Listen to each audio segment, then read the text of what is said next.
Thank you very much. Very much appreciated.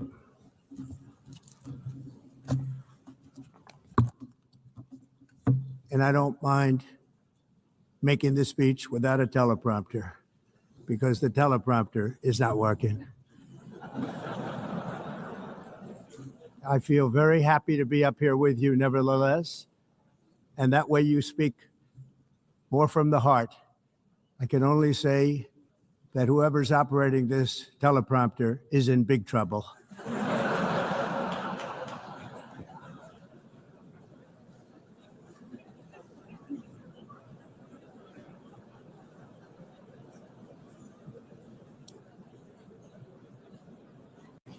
Hello, Madam First Lady. Thank you very much for being here. And Madam President, Mr. Secretary General, First Lady of the United States, distinguished delegates, ambassadors, and world leaders. 6 years have passed since I last stood in this grand hall and addressed a world that was prosperous and at peace in my first term. Since that day, the guns of war have shattered the peace I forged on 2 continents. An era of calm and stability gave way to one of the great crises of our time. And here in the United States, 4 years of weakness, lawlessness, and radicalism under the last administration delivered our nation into a repeated set of disasters. 1 year ago, our country was in deep trouble, but today, just 8 months into my administration, we are the hottest country anywhere in the world, and there is no other country even close. America is blessed with the strongest economy, the strongest borders, the strongest military, the strongest friendships, and the strongest spirit of any nation on the face of the earth. This is indeed the golden age of America. We are rapidly reversing the economic calamity we inherited from the previous administration, including ruinous price increases and record-setting inflation like we've never had before. Under my leadership, energy costs are down, gasoline prices are down, grocery prices are down, mortgage rates are down, and inflation has been defeated. The only thing that's up is the stock market, which just hit a record high. In fact, it hit a record high 48 times in the last short period of time. Growth is surging, manufacturing is booming. The stock market, as I said, is doing better than it's ever done. And all of you in this room benefit by that, almost everybody. And importantly, workers' wages are rising at the fastest pace in more than 60 years. And that's what it's all about, isn't it?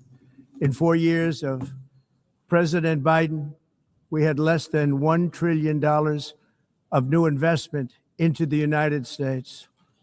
In just 8 months since I took office, we have secured commitments and money already paid for $17 trillion. Think of it, 4 years, less than $1 trillion, 8 months, much more than $17 trillion is being invested in the United States. And it's now pouring in from all parts of the world. We've implemented the largest tax cuts in American history and the largest regulation cuts in American history, making this once and again the best country on earth to do business. And many of the people in this room are investing in America, and it's turned out to be an awfully good investment during this 8-month period. In my first term, I built the greatest economy in the history of the world. We had the best economy ever, history of the world. And I'm doing the same thing again, but this time it's actually much bigger and even better. The numbers far surpass my record-setting first term. On our southern border, we have successfully repelled a colossal invasion. And for the last 4 months, and that's 4 months in a row, the number of illegal aliens admitted and entering our country has been 0.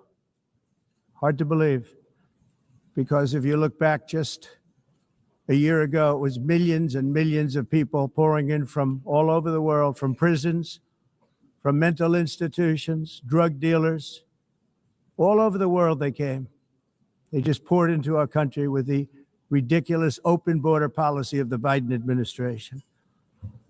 Our message is very simple. If you come illegally into the United States, you're going to jail, or you're going back to where you came from, or perhaps even further than that. You know what that means.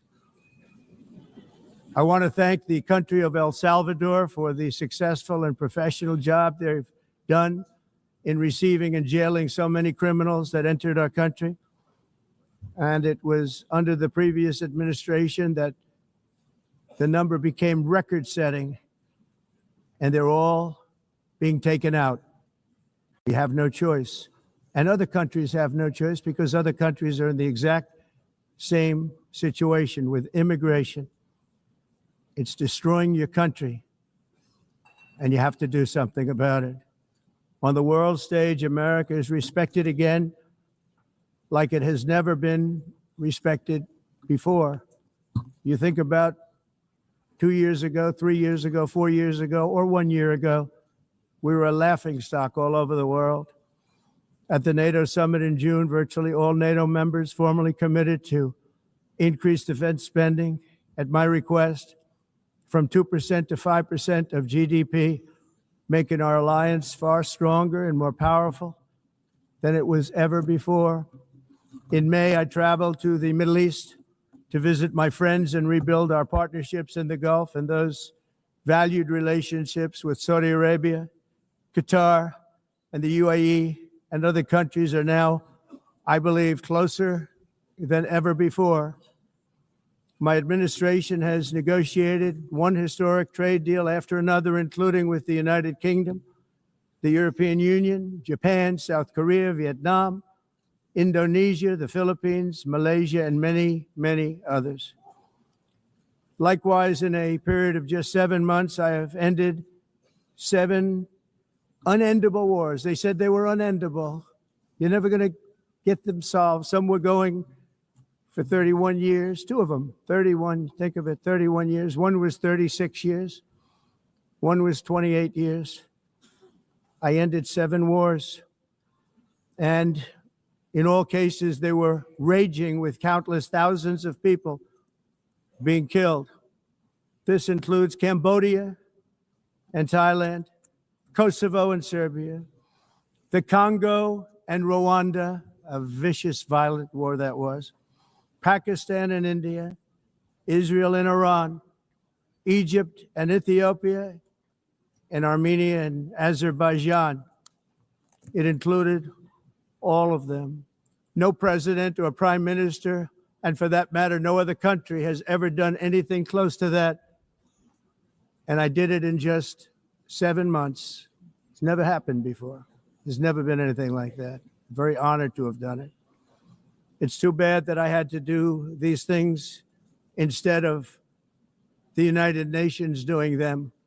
And sadly, in all cases, the United Nations did not even try to help in any of them. I ended 7 wars, dealt with the leaders of each and every one of these countries, and never even received a phone call from the United Nations offering to help in finalizing the deal. All I got from the United Nations was an escalator that on the way up stopped right in the middle. If the First Lady wasn't in great shape, she would have fallen, but she's in great shape. We're both in good shape. We both stood. And then a teleprompter that didn't work. These are the 2 things I got from the United Nations, a bad escalator and a bad teleprompter. Thank you very much. And by the way, it's working now. It just went on. Thank you. I think I should just do it the other way. It's easier. Thank you very much. I didn't think of it at the time because I was too busy working to save millions of lives. That is the saving and stopping of these wars. But later I realized that the United Nations wasn't there for us. They weren't there. I thought of it really after the fact, not during these negotiations, which were not easy. That being the case, what is the purpose of the United Nations? The UN has such tremendous potential. I've always said it. It has such tremendous, tremendous potential, but it's not even coming close to living up to that potential. For the most part, at least for now, all they seem to do is write a really strongly worded letter and then never follow that letter up. It's empty words, and empty words don't solve war. The only thing that solves war and wars is action. Now, after ending all of these wars and also earlier negotiating the Abraham Accords, which is a very big thing for which our country received no credit, never receives credit. Everyone says that I should get the Nobel Peace Prize for each one of these achievements. But for me, the real prize will be the sons and daughters who live to grow up with the mothers and fathers, because millions of people are no longer being killed in endless and unglorious wars. What I care about is not winning prizes, it's saving lives. We saved millions and millions of lives with the 7 wars. And we have others that we're working on, and you know that. Many years ago, a very successful real estate developer in New York, known as Donald J. Trump, I bid on the renovation and rebuilding of this very United Nations complex. I remember it so well. I said at the time that I would do it for $500 million, rebuilding everything. It would be beautiful. I used to talk about, I'm going to give you marble floors. They're going to give you terrazzo. I'm going to give you the best of everything. You're going to have mahogany walls. They're going to give you plastic. But they decided to go in another direction, which was much more expensive at the time, and which actually produced a far inferior product. And I realized that they did not know what they were doing when it came to construction, and that their building concepts were so wrong, and the product that they were proposing to build was so bad and so costly. It was going to cost them a fortune. And I said, and wait till you see the overruns. Well, I turned out to be right. They had massive cost overruns and spent between $2 and $4 billion on the building and did not even get the marble floors that I promised them. You walk on terrazzo. Do you notice that? As far as I'm concerned, frankly, looking at the building and getting stuck on the escalator, they still haven't finished the job. They still haven't finished. That was years ago. The project was so corrupt that Congress actually asked me to testify before them on the tremendous waste of money, because it turned out that they had no idea what it was, but they knew it was anywhere between $2 and $4 billion as opposed to $500 million with a guarantee. But they had no idea, and I said it cost much more than $5 billion. Unfortunately, many things in the United Nations are happening just like that, but on an even much bigger scale, much, much bigger. Very sad to see. Whether the UN can manage to play a productive role, I've come here today to offer the hand of American leadership and friendship to any nation in this assembly that is willing to join us in forging a safer, more prosperous world. And it's a world that we'll be much happier with. A dramatically better future is within our reach. But to get there, we must reject the failed approaches of the past and work together to confront some of the greatest threats in history. There is no more serious danger to our planet today than the most powerful and destructive weapons ever devised by man, of which the United States, as you know, has many. Just as I did in my first term, I've made containing these threats a top priority, starting with the nation of Iran. My position is very simple. The world's #1 sponsor of terror can never be allowed to possess the most dangerous weapon. That's why shortly after taking office, I sent the so-called Supreme Leader a letter making a generous offer. I extended a pledge of full cooperation in exchange for a suspension of Iran's nuclear program. The regime's answer was to continue their constant threats to their neighbors and U.S. interests throughout the region, and some great countries that are right nearby. Today, many of Iran's former military commanders, in fact, I can say almost all of them, are no longer with us. They're dead.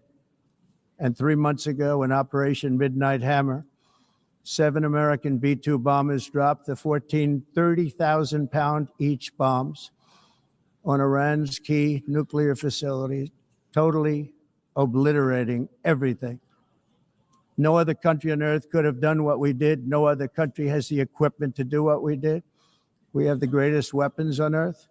We hate to use them. But we did something that for 22 years people wanted to do. With Iran's nuclear enrichment capacity demolished, I immediately brokered an end to the 12-day war, as it's called, between Israel and Iran, with both sides agreeing to fight no longer. As everyone knows, I have also been deeply engaged in seeking a ceasefire in Gaza. Have to get that done. Have to get it done. Unfortunately, Hamas has repeatedly rejected reasonable offers to make peace. We can't forget October 7th, can we? Now, as if to encourage continued conflict, some of this body is seeking to unilaterally recognize a Palestinian state. The rewards would be too great for Hamas terrorists for their atrocities. This would be a reward for these horrible atrocities, including October 7th, even while they refuse to release the hostages or accept a ceasefire. Instead of giving to Hamas and giving so much, because they've taken so much, they have taken so much. This could have been solved so long ago. But instead of giving in to Hamas's ransom demands, those who want peace should be united with one message: release the hostages now. Just release the hostages now. Thank you.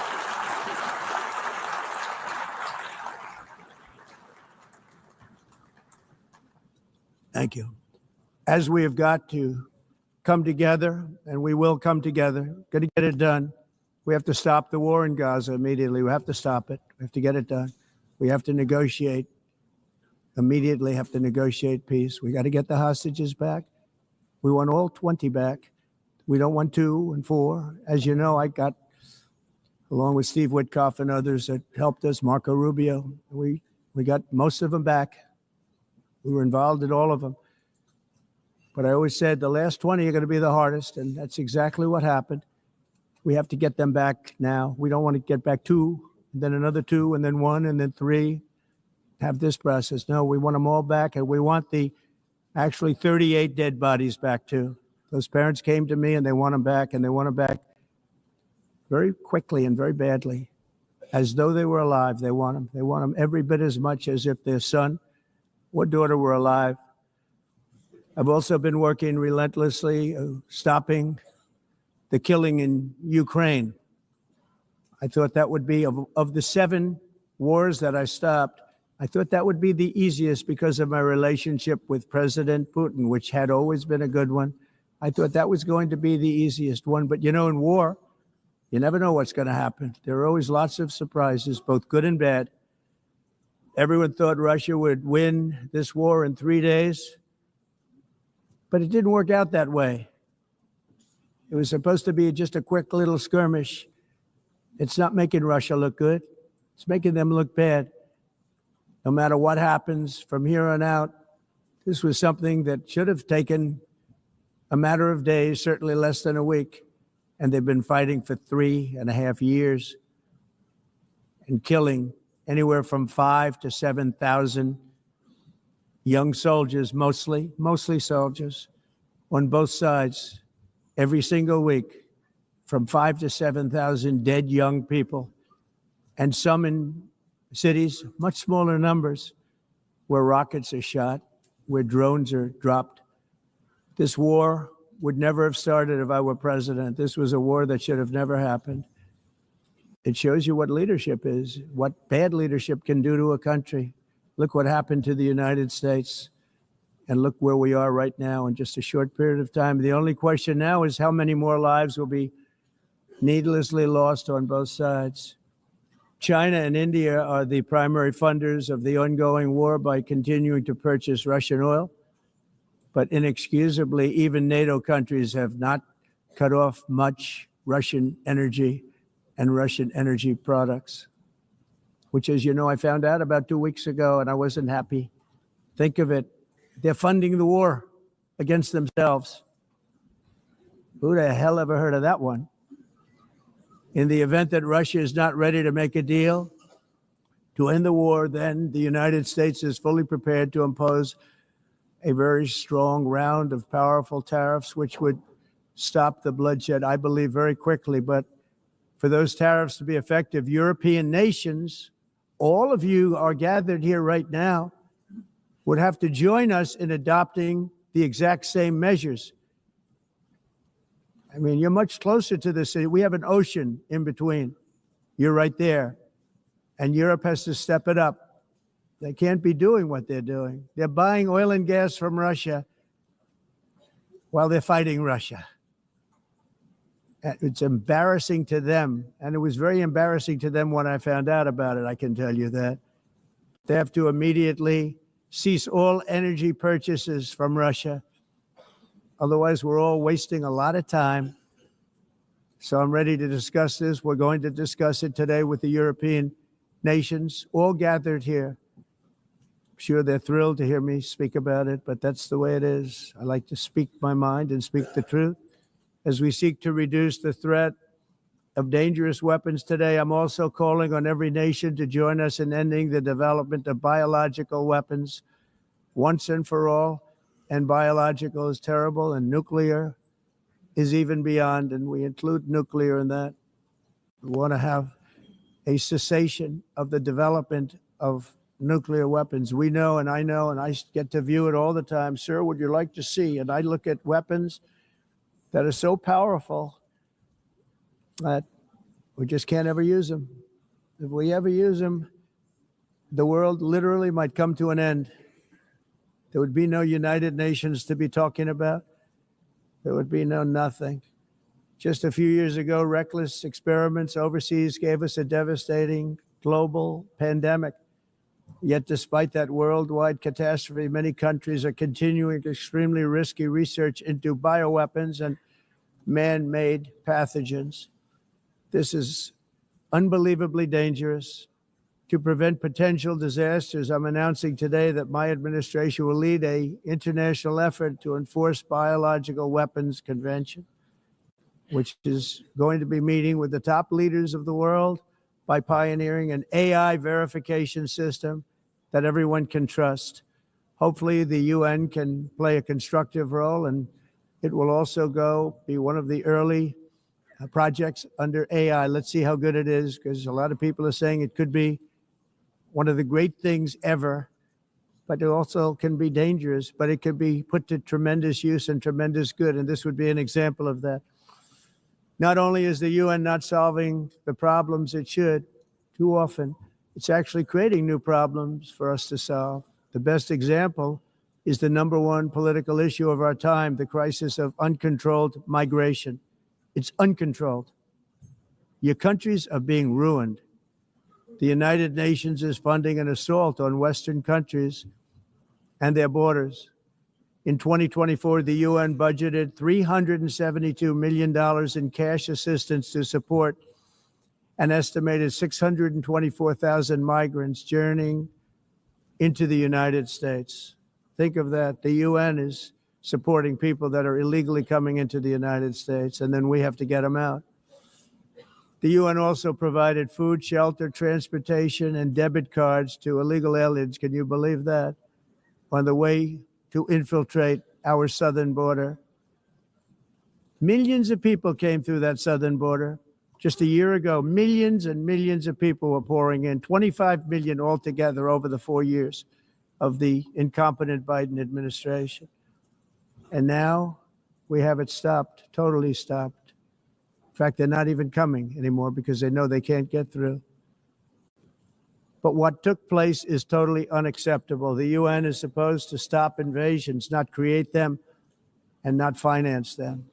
In the United States, we reject the idea that mass numbers of people from foreign lands can be permitted to travel halfway around the world, trample our borders, violate our sovereignty, cause unmitigated crime, and deplete our social safety net. We have reasserted that America belongs to the American people, and I encourage all countries to take their own stand in defense of their citizens as well. You have to do that because I see it.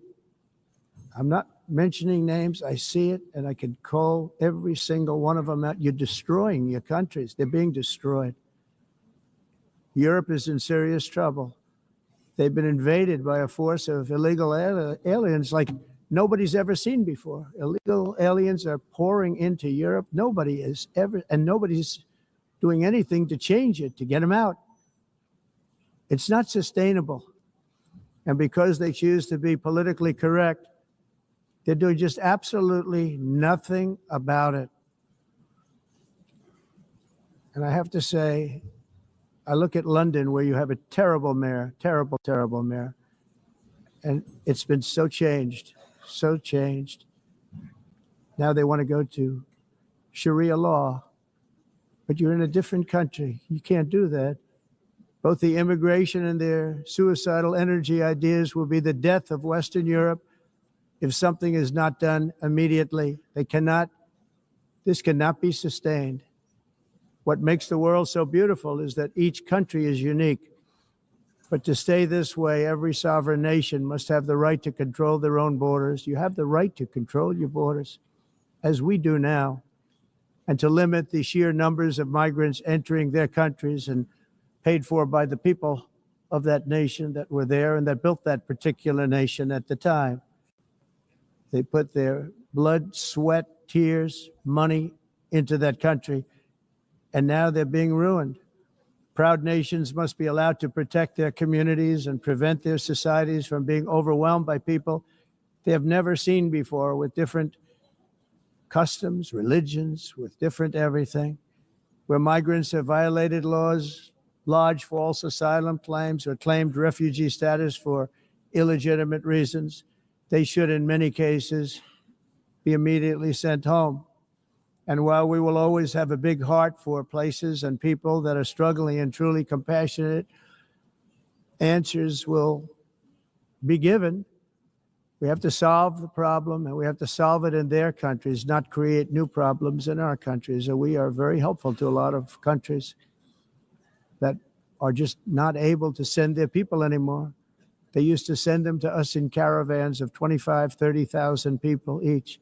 These massive caravans of people pouring into our country, totally unchecked and unvetted. But not anymore. According to the Council of Europe in 2024, almost 50% of inmates in German prisons were foreign nationals or migrants. In Austria, the number was 53% of the people in prisons were from places that weren't from where they are now. In Greece, the number was 54%. And in Switzerland, beautiful Switzerland, 72% of the people in prisons are from outside of Switzerland. When your prisons are filled with so-called asylum seekers who repaid kindness, and that's what they did, they repaid kindness with crime. It's time to end the failed experiment of open borders. You have to end it now. See, I can tell you, I'm really good at this stuff. Your countries are going to hell. In America, we've taken bold action to swiftly shut down uncontrolled migration. Once we started detaining and deporting everyone who crossed the border and removing illegal aliens from the United States, they simply stopped coming. They're not coming anymore. We're getting a lot of credit, but they're not coming anymore.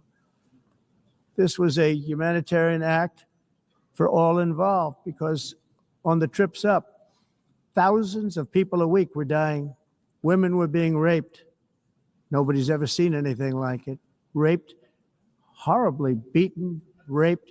On the trip up, the journey up, it was a long walk. It was a long, arduous journey, indeed.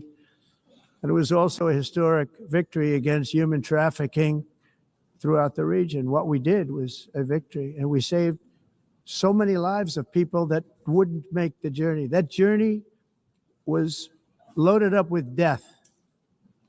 loaded up with death. Dead bodies all along the roads of jungles to get up. They go through jungles, they go through areas so hot you couldn't breathe. They were dying of suffocation, areas so hot that you couldn't breathe.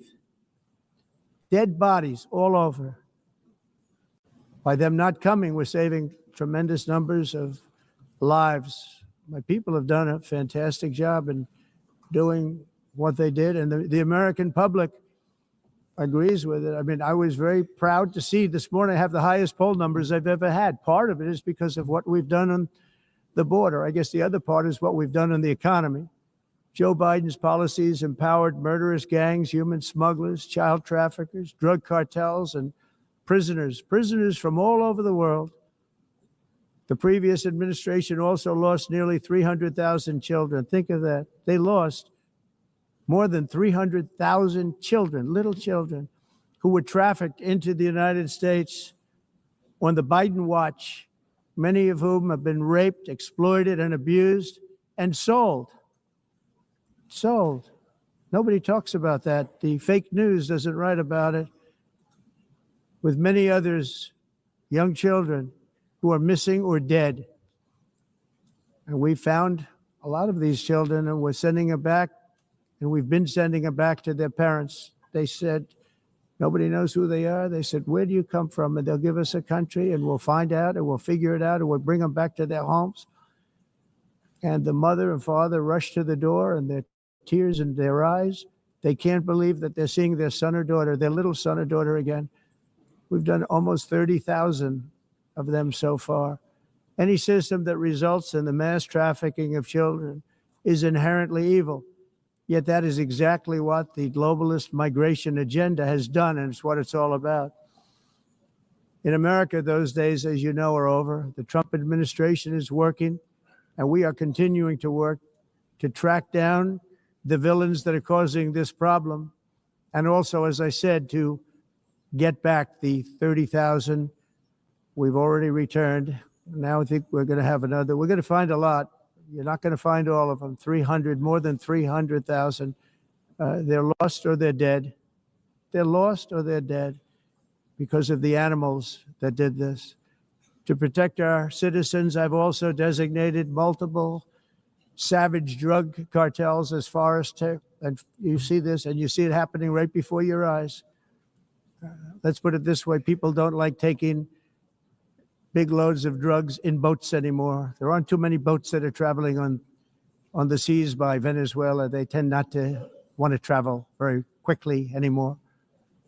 And we've virtually stopped drugs coming into our country by sea. We call them the water drugs. They kill hundreds of thousands of people. I've also designated multiple savage drug cartels as far as foreign terrorist organizations, along with two bloodthirsty transnational gangs, probably the worst gangs anywhere in the world, MS-13 and Tren de Aragua. Tren de Aragua is from Venezuela, by the way. Such organizations torture, maim, mutilate, and murder with impunity. They're the enemies of all humanity. For this reason, we've recently begun using the supreme power of the United States military to destroy Venezuelan terrorists and trafficking networks led by Nicolas Maduro. To every terrorist thug smuggling poisonous drugs into the United States of America, please be warned that we will blow you out of existence. That's what we're doing. We have no choice. Can't let it happen. They're destroying. I believe we lost 300,000 people last year to drugs, 300,000. Fentanyl and other drugs. Each boat that we sink carries drugs that would kill more than 25,000 Americans. We will not let that happen. Energy is another area where the United States is now thriving like never before. We're getting rid of the falsely named renewables. By the way, they're a joke. They don't work. They're too expensive. They're not strong enough to fire up the plants that you need to make your country great. The wind doesn't blow. Those big windmills are so pathetic and so bad, so expensive to operate. And they have to be rebuilt all the time, and they start to rust and rot most expensive energy ever conceived. And it's actually energy. You're supposed to make money with energy, not lose money. You lose money, the governments have to subsidize. You can't put them out without massive subsidies. And most of them are built in China, and I give China a lot of credit. They build them, but they very few wind farms. So why is it that they build them and they send them all over the world, but they barely use them? You know what they use? Coal. They use gas. They use almost anything, but they don't like wind. But they sure as hell like selling the windmills. Europe, on the other hand, has a long way to go, with many countries being on the brink of destruction because of the green energy agenda. And I give a lot of credit to Germany. Germany was being led down a very sick path, both on immigration, by the way, and on energy. They were going green and they were going bankrupt. And the new leadership came in, and they went back to where they were with fossil fuel and with nuclear, which is good. It's now safe, and you can do it properly. But they went back to where they were, and they opened up a lot of different plants, energy producing plants, and they're doing well. I give Germany a lot of credit for that. They've said this is a disaster, what's happening. They were going all green. All green is all bankrupt. That's what it represents. And it's not politically correct. I'll be very badly criticized for saying it, but I'm here to tell the truth. I don't care. It doesn't matter to me. I'm in New York City. I'm feeling a lot safer. Crime, we're getting crime down. And by the way, speaking of crime, Washington, D.C. was the crime capital of America. Now it's after 12 days, it's a totally safe city. Everyone's going out to dinner. They're going out to restaurants. Your wife can walk down the middle of the street with or without you. Nothing's going to happen. My people have done a fantastic job. And yes, I called in the National Guard, and the National Guard took care of business, and they weren't politically correct, but they took care of business. We got 1,700 career criminals out, brought them back to where they came from, the countries where they came from, or put them in jails. Washington, D.C. is now a totally safe city again, and I welcome you to come. In fact, we'll have dinner together at a local restaurant, and we'll be able to walk. We don't have to go by an armor-plated vehicle. We'll walk right over there from the White House. They've given up their powerful edge, a lot of the countries that we're talking about in oil and gas, such as essentially closing the great North Sea oil. Oh, the North Sea, I know it so well. Aberdeen was the oil capital of Europe, and there's tremendous oil that hasn't been found in the North Sea, tremendous oil. And I was with the prime minister I respect and like a lot, and I said, you're sitting with the greatest asset. They essentially closed it by making it so highly taxed that no developer, no oil company can go there. They have tremendous oil left, and more importantly, they have tremendous oil that hasn't even been found yet. And what a tremendous asset for the United Kingdom. And I hope the Prime Minister is listening, because I told it to him 3 days in a row. That's all he heard. North Sea oil, North Sea, because I want to see them do well. I want to stop seeing them ruining that beautiful Scottish and English countryside with windmills and massive solar panels that go 7 miles by 7 miles, taking away farmland. But we're not letting this happen in America. In 1982, the executive director of the United Nations Environmental Program predicted that by the year 2000, climate change would cause a global catastrophe. He said that it will be irreversible, as any nuclear holocaust would be. This is what they said at the United Nations. What happened? Here we are. Another UN official stated in 1989 that within a decade, entire nations could be wiped off the map by global warming. Not happening. You know, it used to be global cooling. If you look back years ago in the 1920s and the 1930s, they said, global cooling will kill the world. We have to do something. Then they said global warming will kill the world, but then it started getting cooler. So now they could just call it climate change, because that way they can't miss. It's climate change. Because if it goes higher or lower, whatever the hell happens, there's climate change. It's the greatest con job ever perpetrated on the world, in my opinion. Climate change, no matter what happens, you're involved in that. No more global warming, no more global cooling. All of these predictions made by the United Nations and many others, often for bad reasons, were wrong. They were made by stupid people that have cost their countries fortunes and given those same countries no chance for success. If you don't get away from this green scam, your country is going to fail. And I'm really good at predicting things, you know. They actually said during the campaign, they had a hat, the best-selling hat. Trump was right about everything. And I don't say that in a braggadocious way, but it's true. I've been right about everything.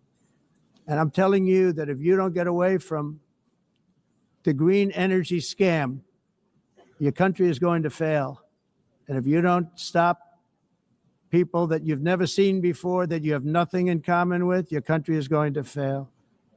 I'm the president of the United States, but I worry about Europe. I love Europe. I love the people of Europe.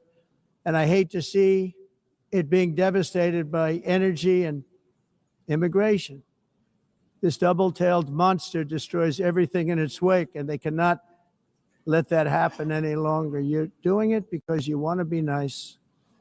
You want to be politically correct, and you're destroying your heritage. They must take control strongly and immediately of the unmitigated immigration disaster and the fake energy catastrophe before it's too late. The carbon footprint is a hoax made up by people with evil intentions, and they're heading down a path of total destruction. You know, the carbon footprint was a big, big thing a few years ago. I remember hearing about the carbon footprint, and then President Obama would get into Air Force One, a massive Boeing 747, and not a new one, an old one with old engines that spew everything into the atmosphere. He'd talk about the carbon footprint, we must do so. Then he'd get in and he'd fly from Washington to Hawaii to play a round of golf. And then he'd get back onto that big, beautiful plane and he'd fly back and he'd talk about, again, global warming and the carbon footprint. It's a con job. At extreme cost and expense, Europe reduced its own carbon footprint by 37%. Think of that. Congratulations, Europe. Great job. You cost yourself a lot of jobs, a lot of factories closed, but you reduced the carbon footprint by 37%. However, for all of that sacrifice and much more, it's been totally wiped out and then some by a global increase of 54%. Much of it coming from China and other countries that are thriving around China, which now produces more CO2 than all the other developed nations in the world. So all of these countries are working so hard on the carbon footprint, which is nonsense, by the way. It's nonsense. You know, it's interesting. In the United States, we have still radicalized environmentalists, and they want the factories to stop. Everything should stop. No more cows. We don't want cows anymore. I guess they want to kill all the cows. They want to do things that are just unbelievable, and you have it too. But you know, we have a border, strong, and we have a shape, and that shape doesn't just go straight up. That shape is amorphous when it comes to the atmosphere. And if we had the most clean air, and I think we do, we have very clean air. We have the cleanest air we've had in many, many years. But the problem is that other countries, like China, which has air that's a little bit rough, it blows. And no matter what you're doing down here, the air up here tends to get very dirty because it comes in from other countries where their air isn't so clean. And the environmentalists refuse to acknowledge that. Same thing with garbage. In Asia, they dump much of their garbage right into the ocean. And over about a 1 week and 2 week journey, it flows right past Los Angeles. You've seen it. Massive amounts of garbage, almost too much to do anything about, flowing past Los Angeles, past San Francisco. And then somebody will get in trouble because he dropped a cigarette on the beach. The whole thing is crazy. The primary effect of these brutal green energy policies has not been to help the environment, but to redistribute manufacturing and industrial activity from developed countries that follow the insane rules that are put down to polluting countries that break the rules and are making a fortune. They're making a fortune. European electricity bills are now 4 to 5 times more expensive than those in China, and 2 to 3 times higher than the United States. And our bills are coming way down. You probably see that our gasoline prices are way down. You know, we have an expression, drill, baby, drill, and that's what we're doing. We're going to be much lower in a year from now. But they've come way down over the last year. As a result, every air conditioner is like very uncommon to see one in some of these countries because the electric costs are so high. So while the U.S. has approximately 1,300 heat-related deaths annually, that's a lot, Europe loses more than 175,000 people to heat deaths each year because the costs are so expensive you can't turn on an air conditioner. What is that all about? That's not Europe. That's not the Europe that I love and know. All in the name of pretending to stop the global warming hoax. The entire globalist concept of asking successful industrialized nations to inflict pain on themselves and radically disrupt their entire societies must be rejected completely and totally, and it must be immediate. That's why in America I withdrew from the fake Paris Climate Accord, where, by the way, America was paying so much more than every country. Others weren't paying. China didn't have to pay until 2030. Russia was given an old standard that was easy to meet, 1990 standard. For the United States, we're supposed to pay like $1 trillion. And I said, this is another scam. The fact is, the United States has been taken advantage of by the world for many, many years, but not any longer, as you probably noticed. I unleashed massive energy production and signed historic executive orders to hunt for oil, but we don't have to do much hunting because we have the most oil of any nation anywhere, oil and gas in the world. And if you add coal, we have the most of any nation in the world. Clean, I call it clean, beautiful coal. You can do things today with coal that you couldn't have done 10 years ago, 15 years. So I have a little standing order in the White House. Never use the word coal, only use the words clean, beautiful coal. Sounds much better, doesn't it? But we stand ready to provide any country with abundant, affordable energy supplies if you need them, when most of you do. We're proudly exporting energy all over the world. We're now the largest exporter. In the United States, we want trade and robust commerce with all nations, everybody. We want to help nations. We're going to help nations.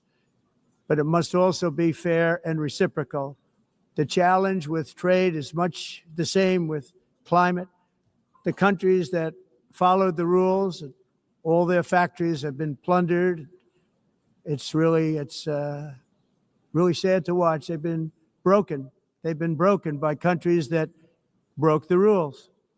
That's why the United States is now applying tariffs to other countries, and much as these tariffs were for many years applied to us, uncontrollably applied to us. We've used tariffs as a defense mechanism under the Trump administration, including my first term, where hundreds of billions of dollars in tariffs were taken in. And by the way, we had the lowest inflation, and now we have very low inflation. The only thing different is that we have hundreds of billions of dollars flowing into our country. But this is how we will ensure that the system works for everyone and is sustainable into the future. We're also using tariffs to defend our sovereignty and security throughout the world, including against nations that have taken advantage of former U.S. administrations for decades, including the most corrupt, incompetent administration in history, the sleepy Joe Biden administration. Brazil now faces major tariffs in response to its unprecedented efforts to interfere in the rights and freedoms of our American citizens and others, with censorship, repression, weaponization, judicial corruption, and targeting of political critics in the United States. I have a little problem saying this because I must tell you, I was walking in and the leader of Brazil was walking out. We saw him and I saw him, he saw me, and we embraced. And then I'm saying, can you believe I'm going to be saying this in just 2 minutes? But we actually agreed that we would meet next week. We didn't have much time to talk, like about 20 seconds. They were in retrospect, I'm glad I waited because this thing didn't work out too well. But we did talk. We had a good talk, and we agreed to meet next week, if that's of interest. But he seemed like a very nice man, actually. He liked me, I liked him. But if you, and I only do business with people I like. When I don't like them, I don't like them. But we had, at least for about 39 seconds, we had excellent chemistry. It's a good sign.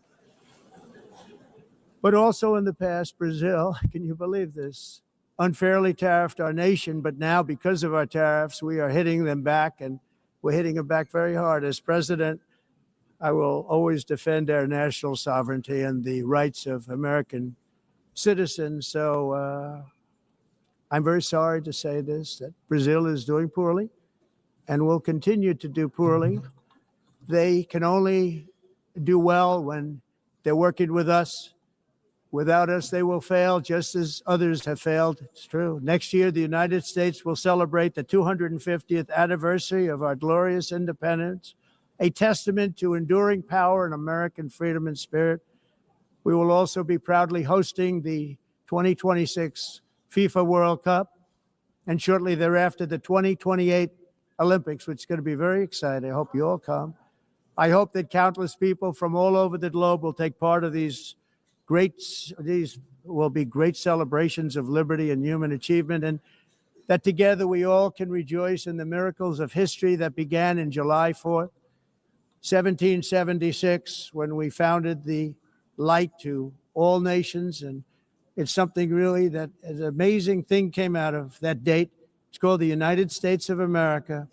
In honor of this momentous anniversary, I hope that all countries who find inspiration in our example will join us in renewing our commitment, values, and those values really that we hold so dear. Together, let us defend free speech and free expression. Let us protect religious liberty, including for the most persecuted religion on the planet today. It's called Christianity.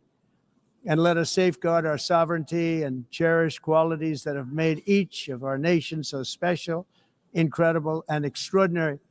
In closing, I just want to repeat that immigration and the high cost of so-called green renewable energy is destroying a large part of the free world and a large part of our planet. Countries that cherish freedom are fading fast because of their policies on these two subjects. You need strong borders and traditional energy sources if you are going to be great again. Whether you have come from north or south, east or west, near or far, every leader in this beautiful hall today represents a rich culture, a noble history, and a proud heritage that makes each nation majestic and unique, unlike anything else in human history or any other place on the face of the earth. From London to Lima, from Rome to Athens, from Paris to Seoul, from Cairo to Tokyo and Amsterdam to right here in New York City, we stand on the shoulders of the leaders and legends, generals and giants, heroes and titans who won and built our beloved nations, all of our nations, with their own courage, strength, spirit, and skill.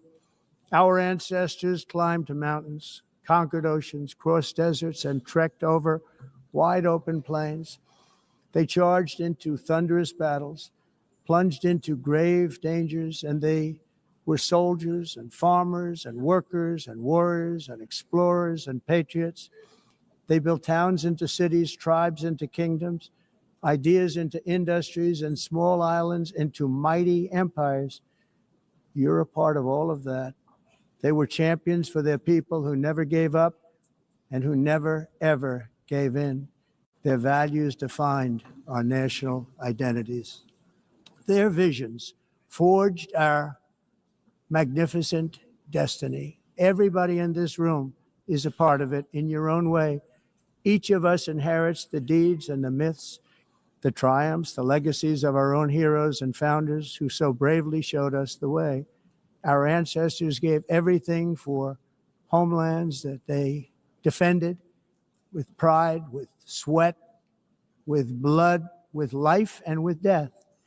Now the righteous task of protecting the nations that they built belongs to each and every one of us.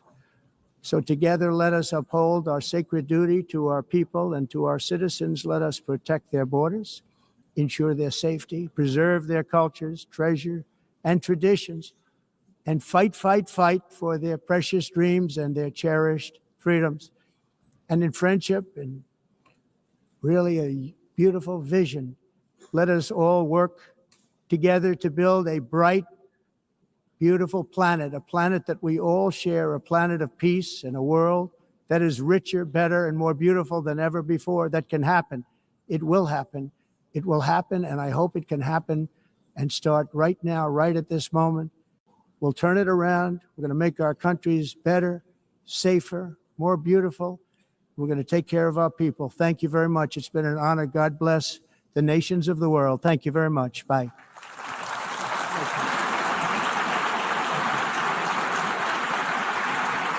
Thank you very much.